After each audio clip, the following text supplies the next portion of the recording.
Envy doesn't show you what others have, it shows you what you're ready to have.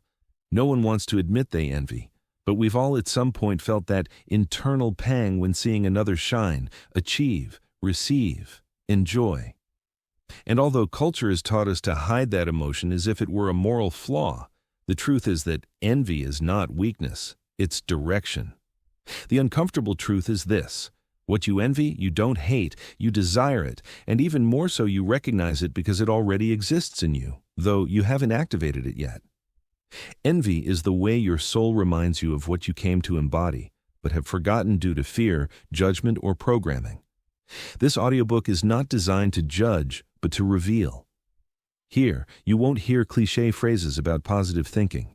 Here, you will discover that within every uncomfortable emotion, there is a code for expansion.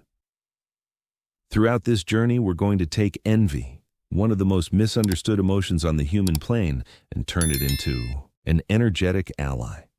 Because envy is not scarcity, it's a clue. It's not poison, it's a message. It's not punishment, it's opportunity. We're going to break down its origin, its shadow, but above all, its hidden power. I'll show you how to use what makes you uncomfortable as energy to manifest, create, and prosper without guilt, without escape, without self-deception.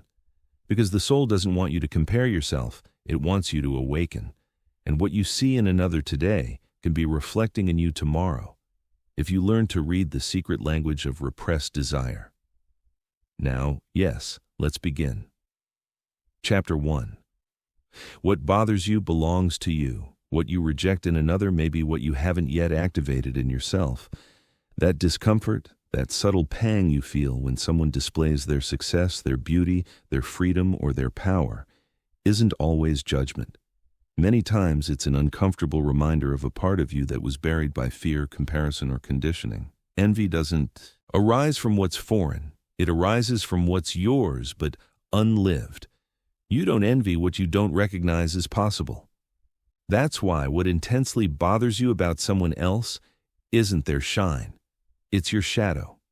But not just any shadow. It's what Robert Johnson called the golden shadow, the potential you repressed because it didn't fit the image you learned to show. You admire what you respect. You envy what you desire, but haven't allowed yourself. And that's a crucial difference. Admiration observes with openness. Active envy observes with pain. That pain isn't hatred, it's longing. It's the soul saying, you could too, but you haven't let yourself yet. This is most evident when we observe disproportionate emotional reactions. Someone posts their achievements, and you stir inside. Someone travels, expresses themselves with freedom, conquers their path, and you feel discomfort instead of inspiration. Why? Because their reflection confronts a part of you that you've kept dormant. But that discomfort isn't a sign of evil. It's a sign that there's trapped energy, ready to be released. The bothersome emotion is only the wrapper of a brilliant part that wants to emerge.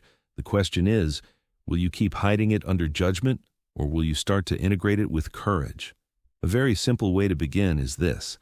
The next time someone awakens discomfort, unease, or envy in you, stop, breathe, and ask yourself honestly, what part of me is wanting to be born through this? That's where the alchemy begins.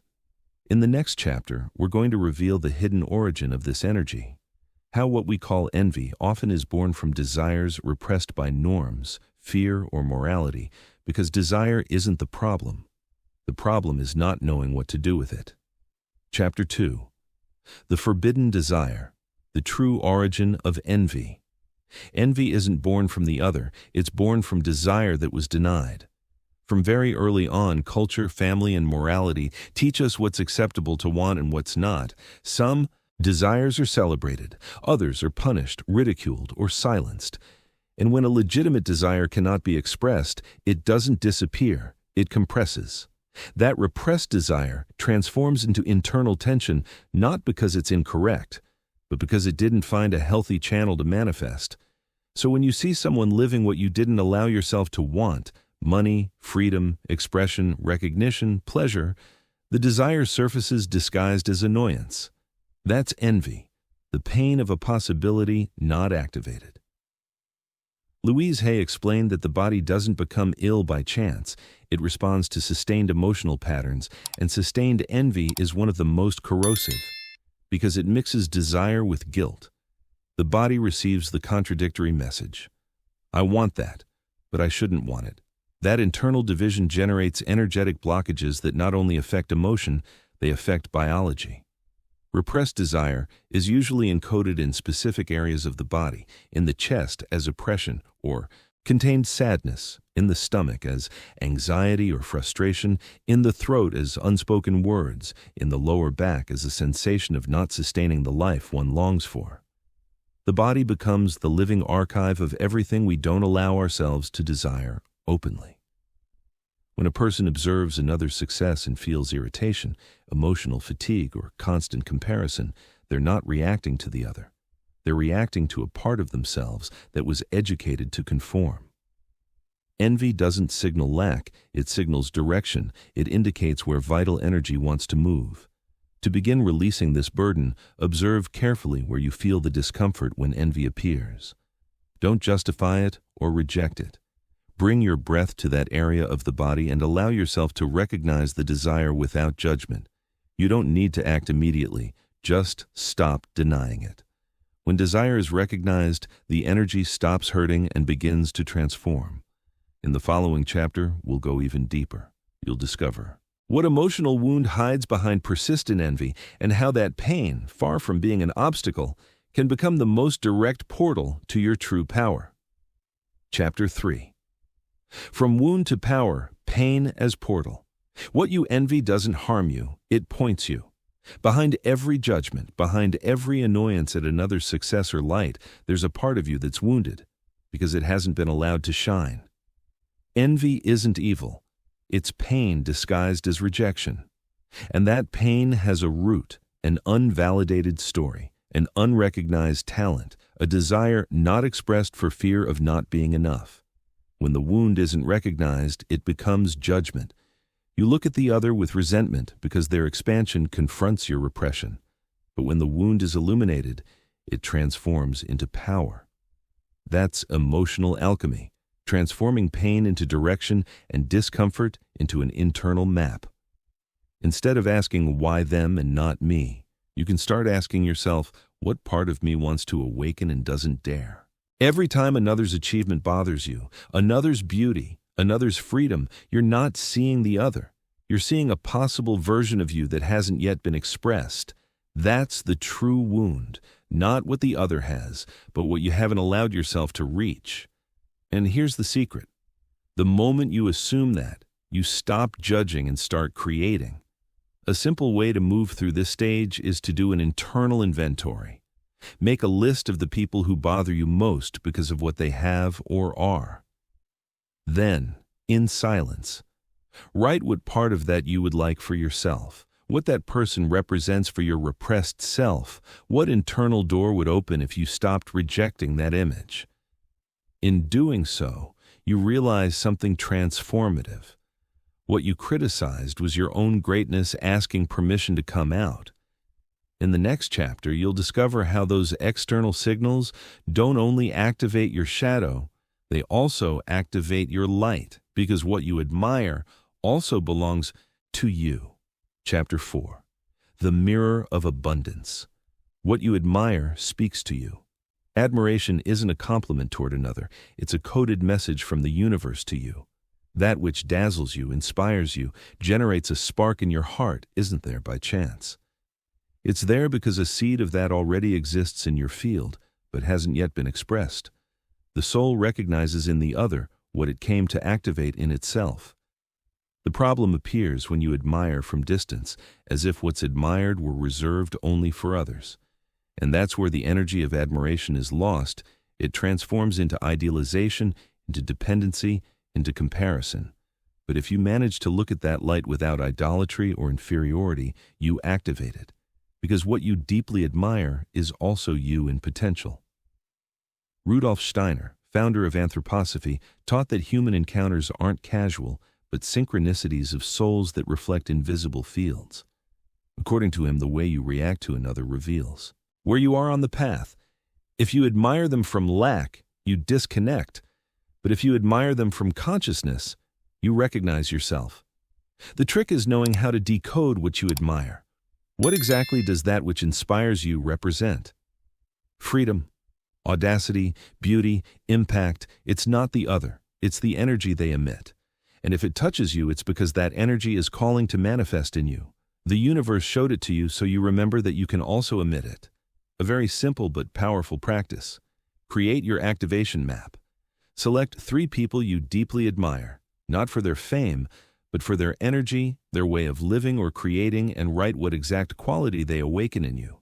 Then, each morning focus on embodying one of those qualities in your day, not as an imitation, but as an activation. Admiration isn't observing, it's remembering. What you see out there is a clue of what you can be if you stop resisting.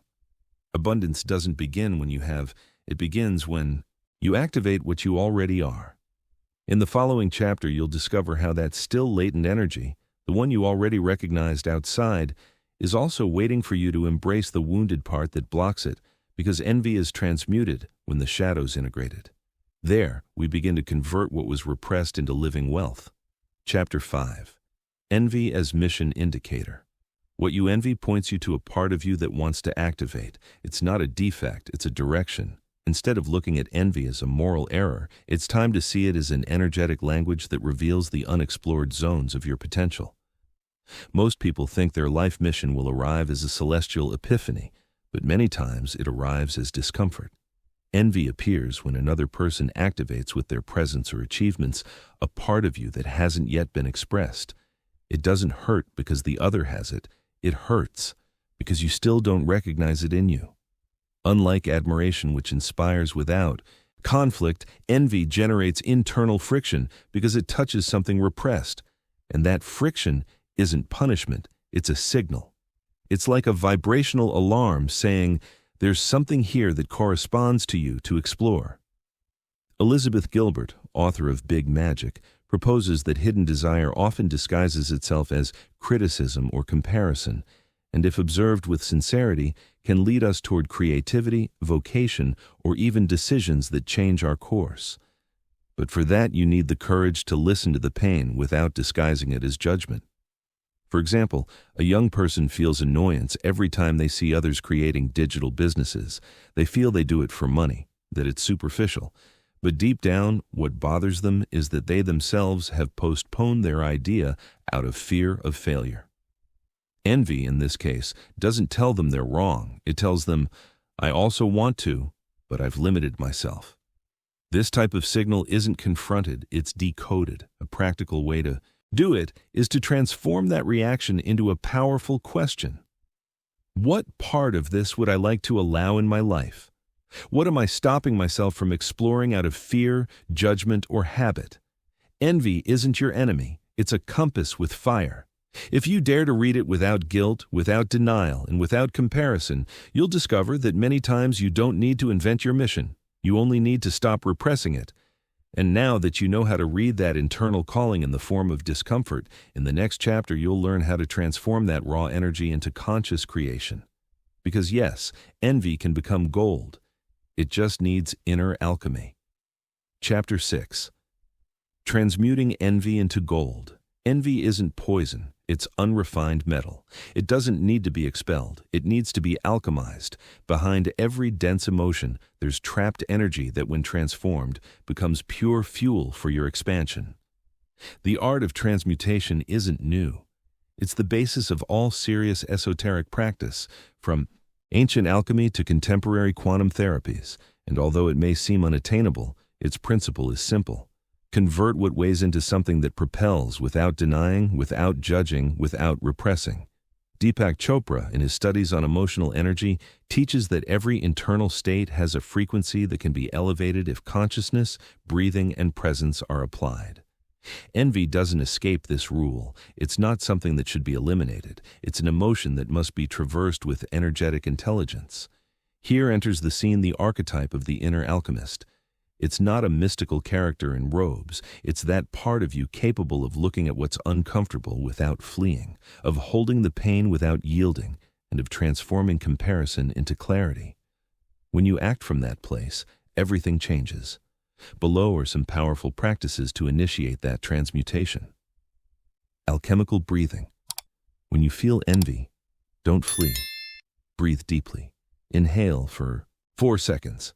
Hold for 4. Exhale for 8. Do it at least 3 times. This calms the nervous system and decouples the emotion from automatic reaction. Revealing writing. Instead of repressing what you feel, write what I envy is and complete with brutal honesty.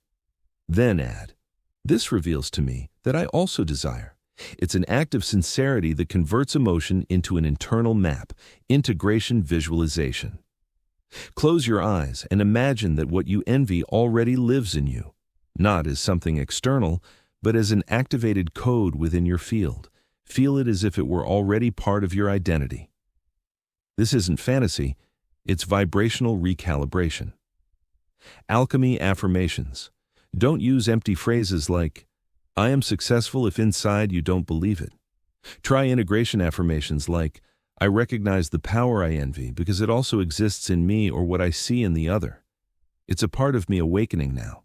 When you stop fighting what you feel and begin to use it as creative fire, you enter a new level of energetic mastery. You stop reacting as a victim and act as a conscious creator. And in the following chapter, you'll understand why this internal work transforms not only your energy, but also your relationship with wealth. Because when you integrate what you denied, your field becomes magnetic. Wealth doesn't arrive through effort, it arrives through activation. When you recognize, you activate. Here you have the complete development of Chapter 7 for the audiobook, The Art of Converting Envy into Wealth. Chapter 7. Wealth as Internal Activation. When you integrate what you previously rejected, your energy organizes itself, and when your energy organizes itself, it becomes magnetic. This is one of the most powerful and most silenced truths of the metaphysical world. You don't attract wealth by accumulating techniques, you attract it by activating what was denied within you. Envy, when not recognized, creates distortion in your energetic field. It connects you with desire, but distances you from manifestation. It's like wanting something with one hand while pushing it away with the other without realizing. But when you integrate that emotion, desire transforms into certainty, into direction, into internal permission, and that's where wealth enters without resistance. Florence Scovel Shinn, author of the famous book The Game of Life, explained it with a phrase as simple as it is powerful. Man attracts what he is, not what he wants. If you feel you don't deserve, money perceives it. If you reject your desire, opportunity moves away. But if you align with what you admire, if you stop judging it as impossible or arrogant, you convert it into part of your vibrational identity. And what does it mean to activate wealth from within? It means you no longer need external validation to feel deserving. You no longer condition money to whether you worked enough, suffered enough, or made enough effort.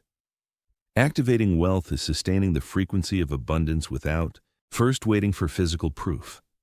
It's looking at what you previously envied and knowing it already lives in you, even if you don't yet see it reflected. To work this principle in you, begin to observe how you react when you see wealth in another. Does it make you uncomfortable, activate you, inspire you? The way you respond to another's abundance defines your capacity to sustain your own. The exercise isn't in changing your life immediately, it's in changing your relationship with what you desire, a simple but transformative practice. Every time you see something that previously generated envy in you, say, internally, that's also for me. Not with arrogance, but with deep recognition. That phrase is an energetic key. It doesn't open doors outside you. It opens portals within. And in the following chapter, you'll understand why when you stop envying, you begin to recognize. And when you recognize you no longer desire from lack, you desire from certainty because the other was never competition. They were a clue to the power that was always yours. Chapter 8. Integrated envy equals expansive abundance. When you no longer envy, you recognize, and when you recognize, you activate. The energy of abundance isn't imposed from outside, it's released from within. When you stop looking at the other as a threat and begin to look at yourself as possibility. This is the final point, and at the same time, the beginning of the art of converting envy into wealth, the transformation of a silent pain into a powerful source of conscious expansion. True wealth doesn't arrive when you do more, but when you stop fragmenting yourself inside, because what you envied wasn't something foreign, it was a part of you that you hadn't yet allowed to shine. And when you finally integrate it, there's no longer internal war, no judgment, no competition, there's only expansion. From this new energetic state, your vibration stops emitting lack and begins to emit recognition. That translates into confidence when speaking, security when making decisions, clarity when choosing, and above all, magnetism. The opportunities that previously escaped now arrive. The people who previously ignored you now notice you, and the money that seemed elusive now flows, not because you chase it, but because you no longer block it. You can do a simple but powerful practice to close this path. Choose a person you previously envied. Write them a letter you won't send, thanking them for what they showed you about yourself. Then, write another letter to yourself, recognizing everything you didn't previously allow. Read it aloud. Feel how the energy changes when, instead of rejecting you, activate what you envied. It was your calling.